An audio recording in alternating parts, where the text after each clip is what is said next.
देखते हैं कि आखिरकार दर्शकों में एक अलग तरह का जो मैच को लेकर मूड होता है वो बदल जाता है। अविनाश, आपने भी सुना होगा, कुछ लोग यहां पर ये भी कहते नजर आ रहे हैं कि वर्ल्ड कप हार जाए कोई परवाह नहीं, आज का मैच जीतना बेहद जरूरी है। जो लोग आपके साथ मौजूद है, क्या वो भी यही मानते हैं?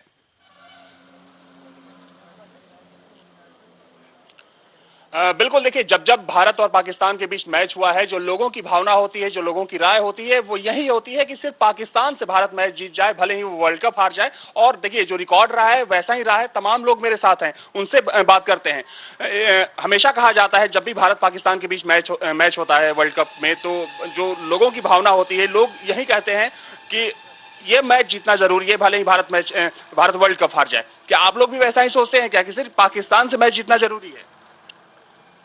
लोगों की अधिकतर जो राय रहती है यही रहती है कि भारत और पाकिस्तान का मैच जो होता है वो कांटे का होता है। कांटे का होता है। आप क्या सोचते हैं, सिर्फ पाकिस्तान से मैच जीतना जरूरी है या वर्ल्ड कप भी जीतना जरूरी है? वर्ल्ड कप पहले से जीता है। अब इंडिया तो पाकिस्तान से पहले ही लगभग 70% इंडिया जीता है आज तक, जितने भी मैच हुए हैं पाकिस्तान से, और इस बार भी इंडिया ही जीतेगा। इस बार भी इंडिया जीतेगा। आप क्या कहेंगे?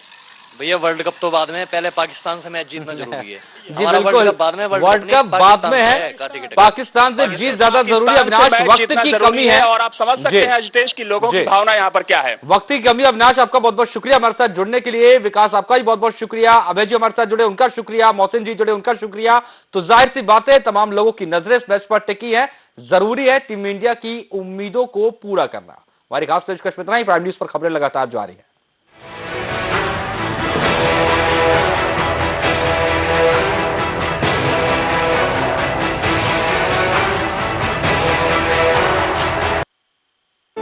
उसके हाथ में अब कुदाल नहीं रहे, उसके बीज सड़ चुके हैं। आज हमारा अन्नदाता आत्महत्या करने के लिए मजबूर है। इसको आत्महत्या मत कहिए, ये किसानों की हत्या है। अन्नदाता की ऐसी हालत क्यों है?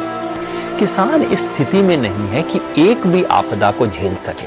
रिक्शा चलाते हैं, बताओ, हमारी 65 साल की उम्र है, हमारी रिक्शा चलाने की उम्र है। इसे शर्मनाक स्थिति हमारे देश के लिए नहीं हो सकती। चाहे मैं छोटी सी चिप्स बनाऊं, दाम मैं तय करता हूं। किसान के ऊपर समर्थन मूल्य का डंडा क्यों? देखिए किसान स्पेशल, रविवार सुबह 11 बजे और रात 9 बजे सिर्फ साधना प्राइम न्यूज पर, क्योंकि सच जरूरी है। नमस्कार, मैं हूं संजय श्रीवास्तव। आज हमारे साथ हैं उत्तराखंड कांग्रेस कमेटी की प्रदेश महासचिव शिल्पी अरोड़ा जी, जिनके विषय में ये कहा जाता है कि उत्तराखंड की एक ऐसी महिला है जिन्होंने कारपोरेट जगत में पूरे इंडिया में अपनी एक अलग पहचान बनाई है। इनसे हम बात करेंगे राजनीति की, इनसे बात करेंगे बिजनेस की, साथ में उन चीजों की भी बात करेंगे जो अपवाद इनसे जुड़े रहे हैं। बहुत बहुत स्वागत है आपका साधना प्राइम न्यूज पे। शिल्पी जी, इस राज्य को बने लगभग 16 वर्ष हो गए। इस राज्य को बनने में महिलाओं ने बड़ी महत्वपूर्ण भूमिका निभाई, लेकिन आज भी अगर आप पूरे इतिहास को उठा के 16 साल देखें तो महिलाओं को वह सम्मान नहीं दिया जा रहा है, न सम्मान मिल रहा है जिसकी वे हकदार थी। क्या कारण है?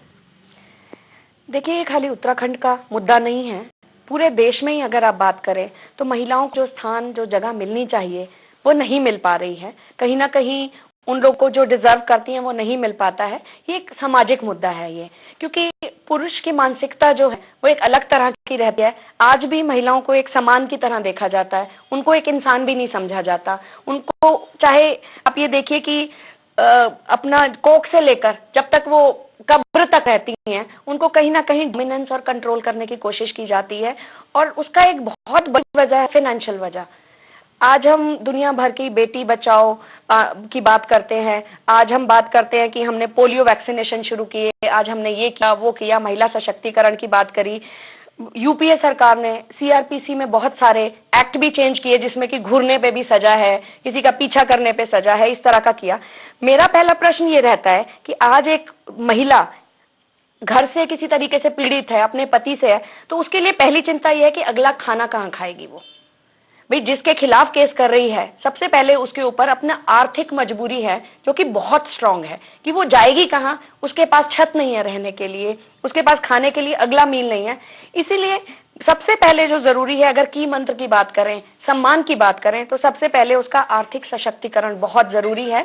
जब आप बात करते हैं महिलाओं के सम्मान की, चाहे वो बड़ी पार्टियां कांग्रेस हो, भाजपा हो, केंद्रीय नेतृत्व भी बात करता है, आपके राहुल जी भी बात करते हैं, मोदी जी भी बात करते हैं कि पूरा सम्मान मिलना चाहिए, लेकिन जब सम्मान देने की बात आती है तो महिलाओं को, मेरा पॉलिटिकल इशू पे और पॉलिटिकल आंसर चाहिए हमें। आपको अपना पर्सनल एक्सपीरियंस का, पॉलिटिकल आपको कोई भी सम्मान क्यों नहीं दिया जाता? विधायकी होती है, आपको सीट नहीं दी जाती।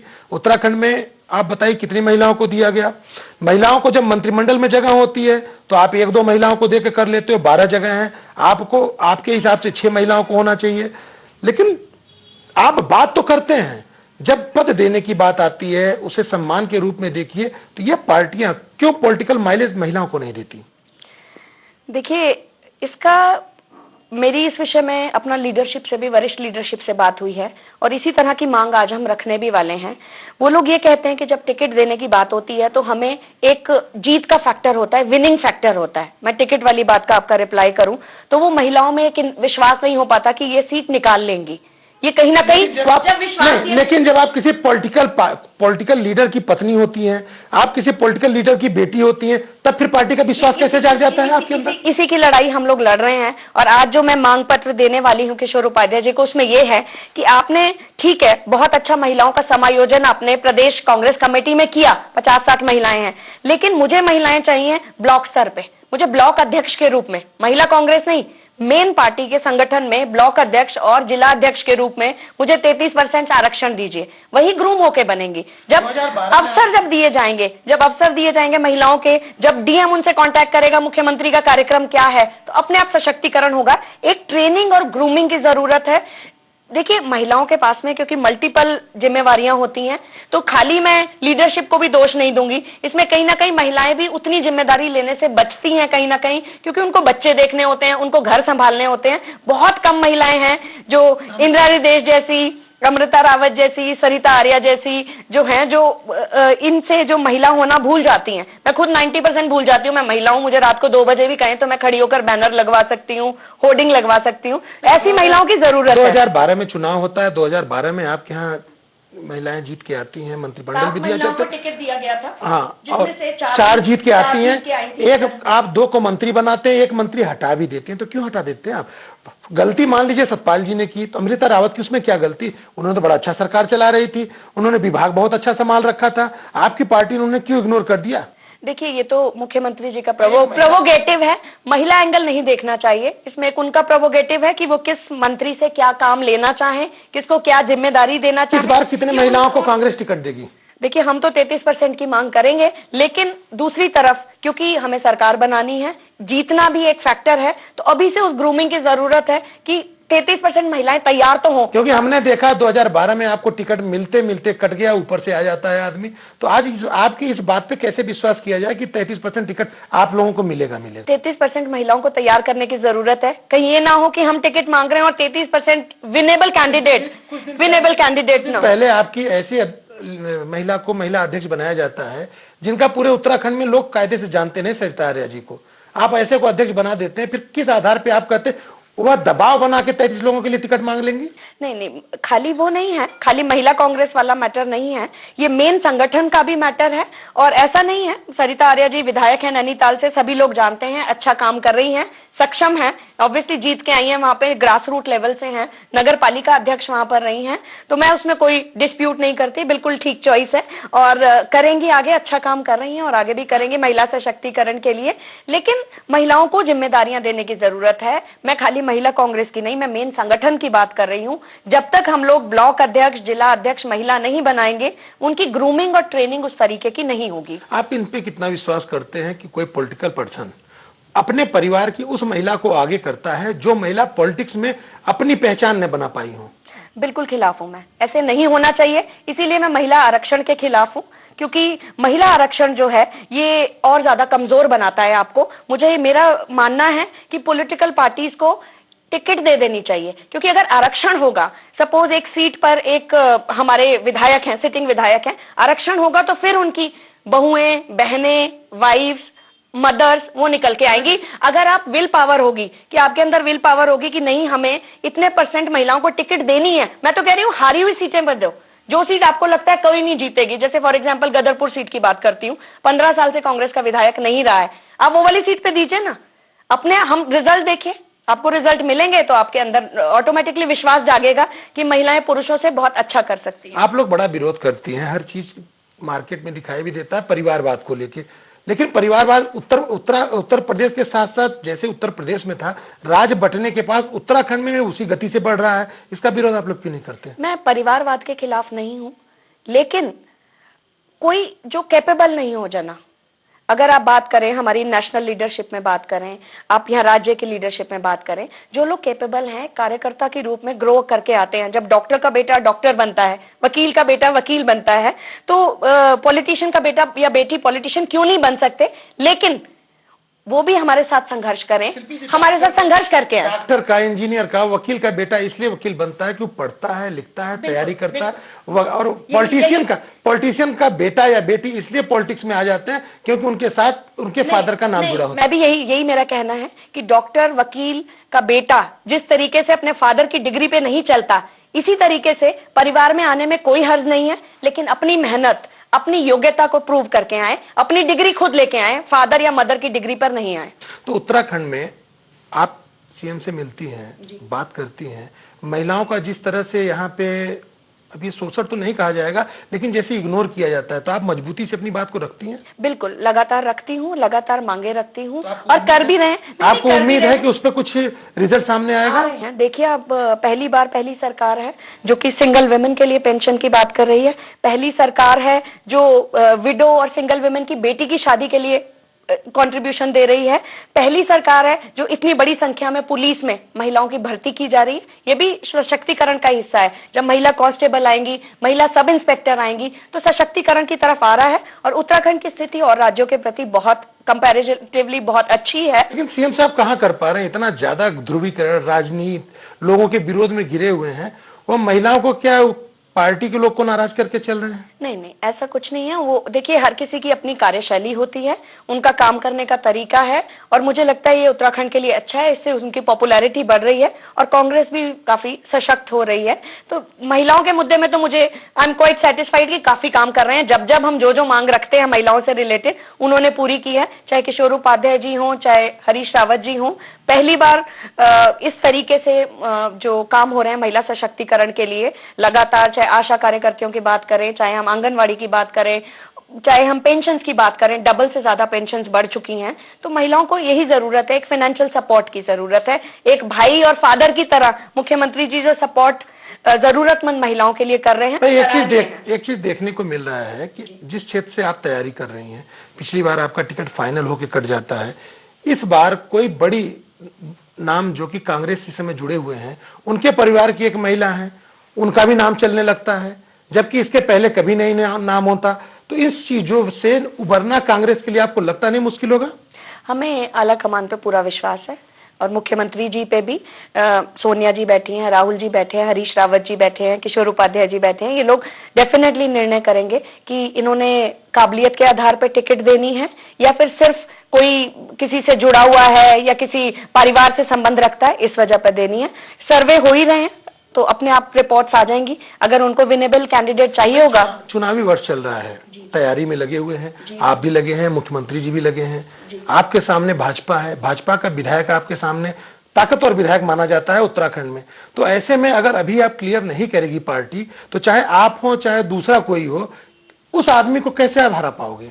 देखिए, कांग्रेस में एक प्रक्रिया है जो आपको पता ही है कि पहले यहाँ से प्रदेश की जो स्क्रीनिंग कमेटी होती है, प्रदेश की जो इलेक्शन कमेटी होती है, वो नाम भेजती है, उसके बाद स्क्रीनिंग कमेटी में जाता है और लास्ट में सीईसी जिसकी अध्यक्ष सोनिया गांधी जी हैं वहां जाता है। तो उस प्रक्रिया को हम लोग भी कहते हैं कि जिन सीटों पर नहीं है वहां आपको कम से कम 3 महीना पहले घोषणा कर देनी चाहिए, लेकिन हमें पता है ये संभव नहीं है क्योंकि जो प्रोसेस है वो इकट्ठा ही जाएगा, कुछ आधी सीटों के लिए नहीं जाएगा। तो तैयारी में लगे हुए हैं। अच्छा, अगर टाइम से कर दें तो बहुत खुशी होगी, हम लोग ज्यादा अच्छे तरीके से टक्कर ले पाएंगे। और जिस ताकतवर विधायक की आप बात कर रहे हैं उनकी छवि बहुत खराब है, खुद जेल से रह के आए हैं, मर्डर केस में उनका नाम इन्वॉल्व है। तो जनता देखेगी कि उन्होंने एक बाहुबली माफिया को देना है या एक ऐसी महिला को जो कि उनकी बात रखेगी, महिलाओं के बारे में काम करती है, घर घर जाती है। तो ये तो जनता निर्णय करेगी अगर पार्टी मेरे ऊपर विश्वास करती है और मेरे को टिकट वहां से दिया जाता है। रुकते हैं एक छोटे से ब्रेक के लिए। ब्रेक के बाद अन्य पहलुओं पर चर्चा जारी रहेगी। उसके हाथ में अब कुदाल नहीं रहे, उसके बीज सड़ चुके हैं। आज हमारा अन्नदाता आत्महत्या करने के लिए मजबूर है। इसको आत्महत्या मत कहिए, ये किसानों की हत्या है। अन्नदाता की ऐसी हालत क्यों है? किसान इस स्थिति में नहीं है कि एक भी आपदा को झेल सके। रिक्शा चलाते हैं, बताओ हमारी 65 साल की उम्र है, हमारी रिक्शा चलाने की उम्र है। इससे शर्मनाक स्थिति हमारे देश के लिए नहीं हो सकती। चाहे मैं छोटी सी चिट बनाऊं, दाम मैं तय करता हूं। किसान के ऊपर समर्थन मूल्य का डंडा क्यों? देखिए किसान स्पेशल रविवार सुबह 11 बजे और रात 9 बजे शुभ साधना प्राइम न्यूज पर, क्योंकि सच जरूरी है। हमारे साथ शिल्पी अरोड़ा जी हैं, इनका फिर से स्वागत है। ब्रेक के पहले जाने से पहले हमने बात की पॉलिटिक्स की, अब हम बात करते हैं इनके कुछ ऐसे पहलुओं को लेकर जिससे इन्होंने उत्तराखंड से दिल्ली तक अपनी नाम भी बनाई, पहचान भी बनाई। आपके पास पॉलिटिक्स का काम है, आपके पास कॉर्पोरेट जगत में भी आप बड़ी जानी जाती हैं, पहचानी जाती हैं, आपका अपना बिजनेस भी है, आप एनजीओ भी चलाती हैं, आप फिक्की के साथ भी जुड़ी हुई हैं। इन सब चीजों को कैसे आप सामंजस्य कैसे बनाती हैं? देखिए, तो टाइम मैनेजमेंट है।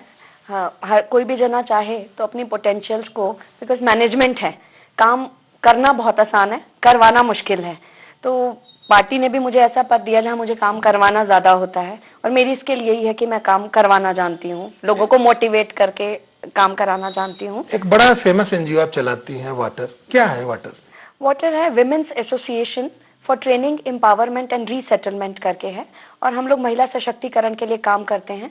गांव-गांव में हम लोग महिलाओं को स्वरोजगार की ट्रेनिंग देते हैं और कहीं ना कहीं उनके लिए सेल्फ हेल्प ग्रुप बनाकर फंडिंग भी करते हैं।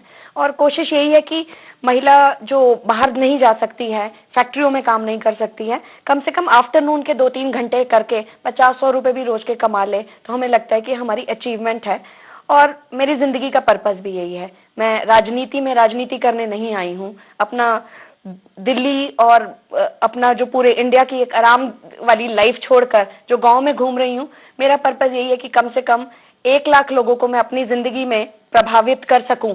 उत्तराखंड में कहाँ वाटर काम कर रहा है? उधम सिंह नगर में ज्यादा काम कर रहे हैं हम लोग। पर्वतीय क्षेत्र में भी कर रहे हैं, लेकिन मेन फोकस उधम सिंह नगर में है, क्योंकि वहां पर एक कहते हैं नाक की लड़ाई बहुत है, घरेलू हिंसा बहुत ज्यादा है, डॉवरी केसेस बहुत ज्यादा हैं और हस्बैंड वाइफ के मैट्रिमोनियल मैटर्स बहुत ज्यादा है। तो लगभग 100 के करीब हम लोग matrimonial matter out of the court settle करा चुके हैं वहां पर, और हजारों महिलाओं को ट्रेनिंग दे चुके हैं जो कि थोड़ा थोड़ा पैसा कमाना शुरू कर चुकी हैं।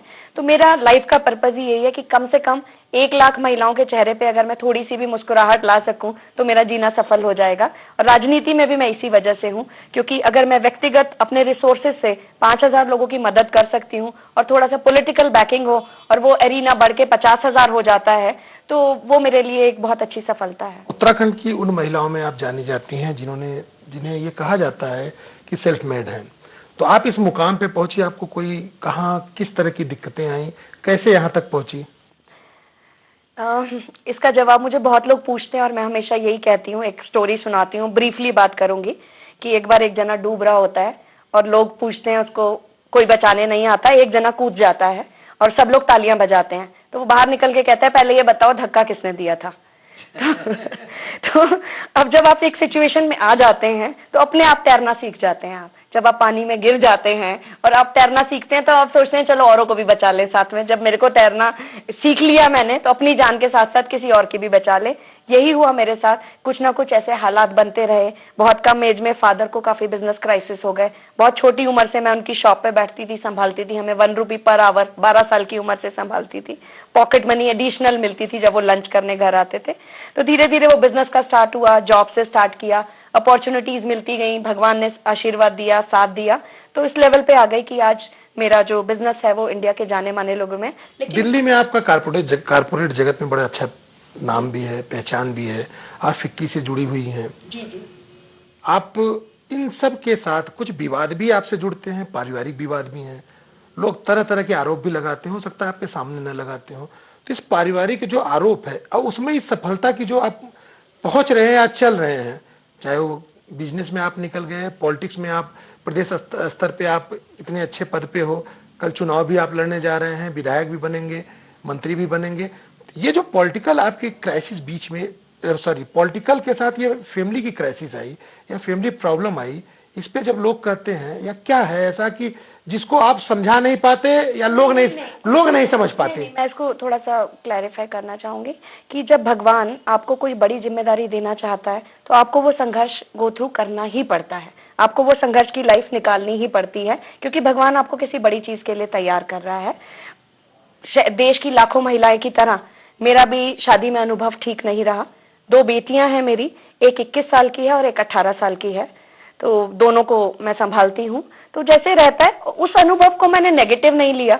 मैंने एक भगवान का ही एक कहते हैं कि जैसा भगवान ने चाहा उसके हिसाब से माना, और मैं चाहती हूँ कि मेरे उन अनुभवों से मैं उन महिलाओं को काउंसलिंग कर सकूं, उनको समझा सकूं, और उसी का ही मैं उनको समझाती हूँ कि जो मेरे साथ हुआ औरों के साथ ना हो। जिस तरीके के बिटर एक्सपीरियंसेस हुए, मैंने लव मैरिज करी बहुत कम एज में, 19 साल की एज में मैंने 19.5 साल की एज में मैंने खुद लव मैरिज करी और कायस्थ परिवार में, सक्सेना परिवार में शादी करी, लेकिन इट डिडंट वर्क आउट। जितना मैं ड्रैग कर सकती थी 15 साल तक मैंने उसको चलाया। जब नहीं चला, जब बच्चों पे उसका असर होने लगा, तो जैसा कि कहा जाता है कि आपके शरीर के एक हिस्से में कैंसर हो जाए तो उसको काट देना चाहिए, बजाय इसके कि पूरा शरीर खराब हो। मैंने खुद ये निर्णय लिया, कोई बेचारी वाली सिचुएशन नहीं है, मतलब कि मैंने खुद ये निर्णय लिया कि मुझे साथ नहीं रहना है, क्योंकि इनका गलत उसका बच्चों पे फर्क पड़ रहा है। मैं कहीं ना कहीं घरेलू हिंसा की खुद भी शिकार रही हूँ, घरेलू हिंसा की, जिसको कि मानसिक और शारीरिक दोनों आता है। तो उसी की वजह से मेरे में जो महिलाओं के लिए काम करने का मोटिवेशन हुआ और लगा कि जो मेरे साथ हुआ वो इस देश और प्रदेश की किसी महिला के साथ ना हो। जहाँ तक हम लोग जानते हैं, सोशल मीडिया पे भी देखते हैं, बच्चे आपके बड़े अच्छे हैं जैसा दिखाई देता है और सुनने में भी आता है। तो आप अकेले, हम लोग भी हैं, हम लोग कोई काम करते हैं तो पत्नी सपोर्ट करती है, पत्नी काम करती है तो हम लोग सपोर्ट करते हैं। आपके साथ ये कैसा अनुभव रहा? आपने अकेले कैसे इन बच्चों को यहाँ तक लेके आए? देखिए, वही कह रही हूँ, भगवान ने ताकत दी और मेहनत, सपोर्ट रही, सब लोगों ने सपोर्ट किया, जो आपके वेल विशर्स होते हैं, परिवार की, भाई हैं, 5 भाइयों में अकेली बहन हूँ मैं, वहां से पूरी सपोर्ट मिली। आज भी मेरा बिजनेस जो है, मेरा छोटा भाई 90% अब वही संभालता है, मैं राजनीति और सामाजिक काम ज्यादा देखती हूँ। तो बेटियां मेरी एक लंदन में पढ़ रही है जो 21 साल की है, MSc कर रही है जेनेटिक्स में, इंटरनेशनल लेवल की शूटर भी है, वो पिस्टल शूटर है।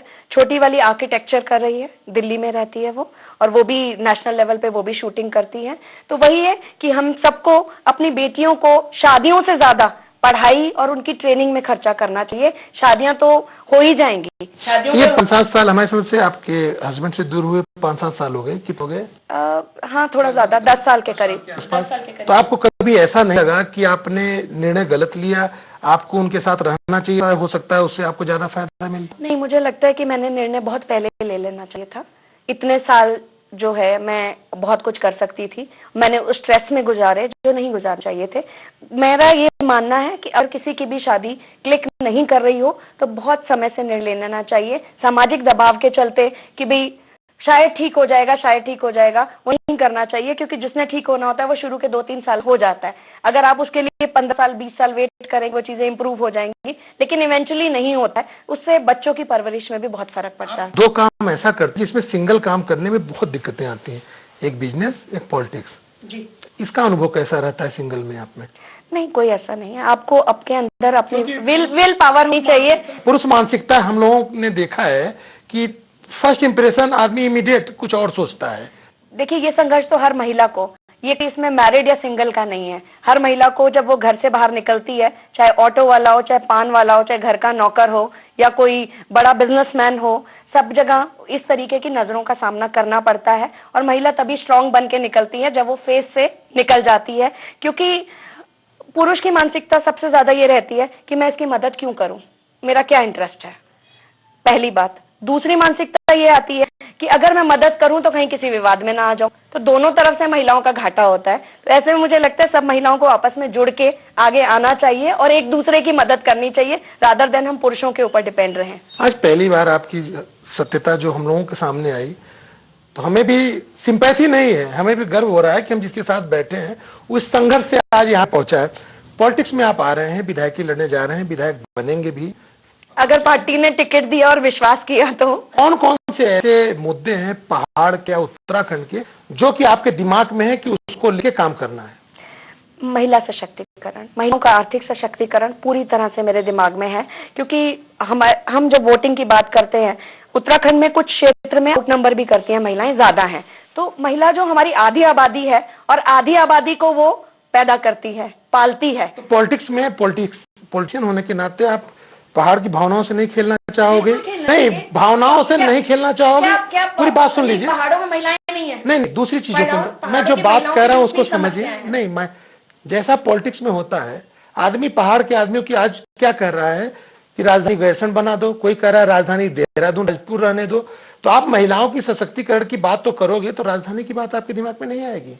देखिए, ये तो जनता का निर्णय रहेगा, जो जनता चाहेगी वही मुख्यमंत्री जी करेंगे। और महिलाओं और युवाओं की, मैं खाली महिलाओं की बात नहीं करती हूँ, एक उत्तराखंड यूथ क्लब भी चलाती हूँ, जिसमें हम, क्योंकि जब हम महिला सशक्तिकरण अधूरी है जब तक हमें युवाओं का और पुरुषों का सपोर्ट नहीं मिलेगा। हमें महिलाओं से ज्यादा पुरुषों को ट्रेनिंग देने की जरूरत है जब बच्चा पैदा हो कि कैसे महिलाओं का सम्मान करना है। माँ बाप को ये सिखाने की जरूरत है कि लड़के और लड़की में फर्क नहीं है, उस पर उतनी परवरिश देनी है। और एक रफ लैंग्वेज में मैं बोलती हूँ कि शादी होके आज की डेट में दोनों नहीं जाना है। लड़की जाकर फिर भी पूछ लेगी, लड़का तो अपनी वाइफ की परमिशन लेगा, तब पूछेगा कि भाई मम्मी को बुला लूं घर रहने के लिए। तो इसलिए लोगों को ये जागरूकता की जरूरत है। तराई बेल्ट से आते हैं जी। आपको क्या लगता है कि राजधानी गैरसैंण में होनी चाहिए? देखिए, ये पूरा जन भावनाओं पे छोड़ देना चाहिए। जो उत्तराखंड के लोग चाहेंगे वही होना चाहिए, जैसे वो चाहेंगे। इस पे कोई कमेंट करना ठीक नहीं है कि गैरसैंण हो या देहरादून हो, जहां भी हो लोगों के काम होने चाहिए, जन कल्याणकारी योजनाएं चलती रहनी चाहिए। लोग कंफर्टेबल है वहां जाने में तो वहां हो सकता है, यहाँ है यहाँ कंफर्टेबल है। लोग चाहते हैं कि समर और विंटर वाला सिस्टम रहे, वो भी किया जा सकता है। तो मुझे लगता है इसमें तो उत्तराखंड के लोगों की राय लेनी चाहिए और उनकी राय के हिसाब से ही करना चाहिए। ये थी उत्तराखंड कांग्रेस की प्रदेश महासचिव शिल्पी अरोड़ा जी, जिन्होंने बड़ी ईमानदारी और मजबूती से हर पहलुओं का जवाब दिया। और इनका कहना है कि जन भावनाओं को ध्यान में रखते हुए राजधानी का भी निर्माण होना चाहिए। तो हम उम्मीद करते हैं कि इस राज्य में जन भावनाओं को सामने रख के सारे निर्णय लिए जाएंगे। धन्यवाद। देखते रहिए साधना प्राइम न्यूज। उसके हाथ में अब कुदाल नहीं रहे, उसके बीज सड़ चुके हैं। आज हमारा अन्नदाता आत्महत्या करने के लिए मजबूर है। इसको आत्महत्या मत कहिए, ये किसानों की हत्या है। अन्नदाता की ऐसी हालत क्यों है? किसान इस स्थिति में नहीं है कि एक भी आपदा को झेल सके। रिक्शा चलाते हैं, बताओ हमारी 65 साल की उम्र है, हमारी रिक्शा चलाने की उम्र है।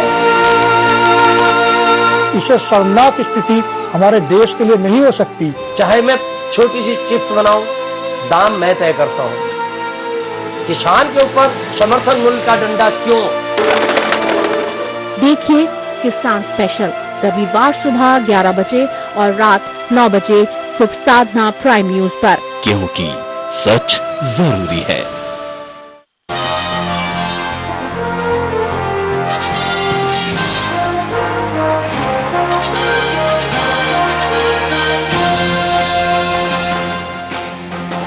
ये है साधना प्राइम न्यूज, क्योंकि सच जरूरी है। नमस्कार, प्राइम न्यूज देख रहे हैं आप और मैं हूं आपके साथ अजितेश मिश्रा। प्रगति के पथ में आज हम जिक्र करेंगे हरीश रावत सरकार की योजनाओं की, जिसमें प्रदेश में शिक्षा के स्तर को बेहतर बनाने के लिए लगातार सरकार कार्यरत है। और उन्हीं कार्यों को लेकर प्रदेश की सरकार लगातार कोशिश कर रही है कि प्रदेश के हर कोने तक शिक्षा पहुंचे।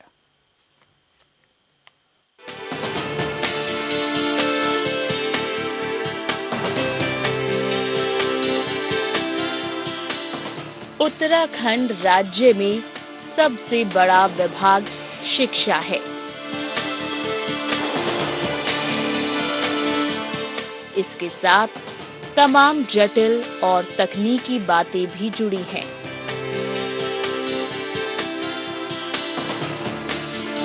प्रशिक्षित बेरोजगारों की एक लंबी फौज राज्य में मौजूद है,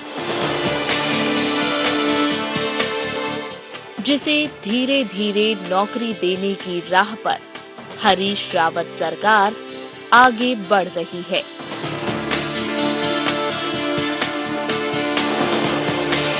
प्राइमरी टीचरों के ज्यादा से ज्यादा पदों पर भर्ती करने की सरकार प्रक्रिया शुरू करने जा रही है।